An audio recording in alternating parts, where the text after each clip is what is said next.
আসসালামু আলাইকুম।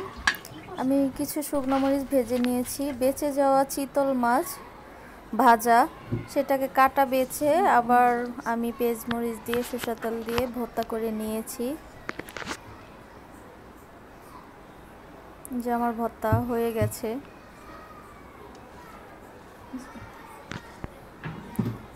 আমি গাঠি কচু সিদ্ধ করে নিয়েছিলাম। এখন এটাকে ঠান্ডা পানি দিয়ে ভালো করে ধুয়ে নিয়ে আমি এটাকে রান্না করব চিংড়ি মাছ দিয়ে। চিংড়ি মাছটাতে আমি হলুদের গুঁড়া, মরিচের গুঁড়া, লবণ, তেল দিয়ে এটাকে আবার একটু ভেজে নিয়েছিলাম যাতে মাছটার থেকে একটু সুন্দর ঘ্রাণ আসে। তার ভিতরে আমি আবার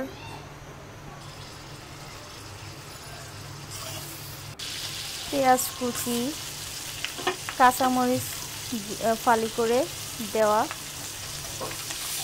দিয়ে এটাকে আবার ভেজে নিয়েছি।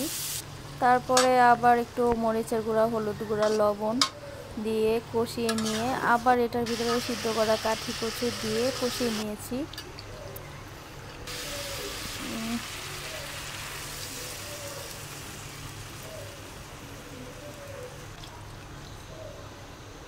এই যে আমি একটু পানি দিয়ে দিলাম। এখন এটা সিদ্ধ হয়ে আসলে এটার ভিতরে আমি আবার ধনেপাতা দিয়ে পরিবেশন করে নেব।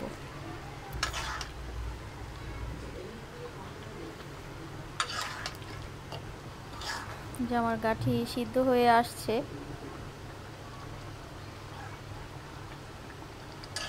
ঝোলটা আরেকটু শুকিয়ে নিব। শুকিয়ে গেলে এটা আমি নামিয়ে নেব।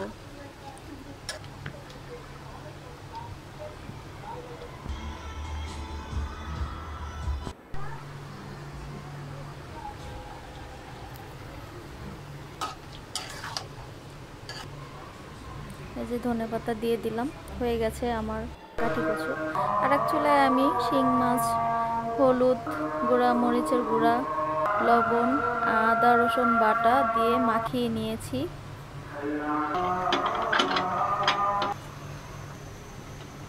কড়াইতে তেল গরম করে নিয়ে তার ভিতরে মাছগুলো ছেড়ে দিয়ে ভেজে নিয়েছি।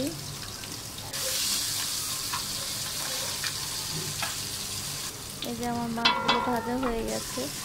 এখন এটার ভিতরে পেঁয়াজ কুচি, আদা রসুন, মরিচ ফালি, লবণ দিয়ে ভেজে নিয়েছি। তার ভিতরে একটু পানি, হলুদের গুঁড়া, মরিচ গুঁড়া, ধনিয়া গুঁড়া, জিরার গুঁড়া দিয়ে এটাকে ভালো করে কষিয়ে নিব আমি। তার ভিতরে আলু আর কষি দিয়ে ভালো করে আরেকটু সামান্য পানি দিয়ে দিব যাতে এটা ভালো করে কষিয়ে নিতে পারি। ঢাকনাও দিয়ে দিব।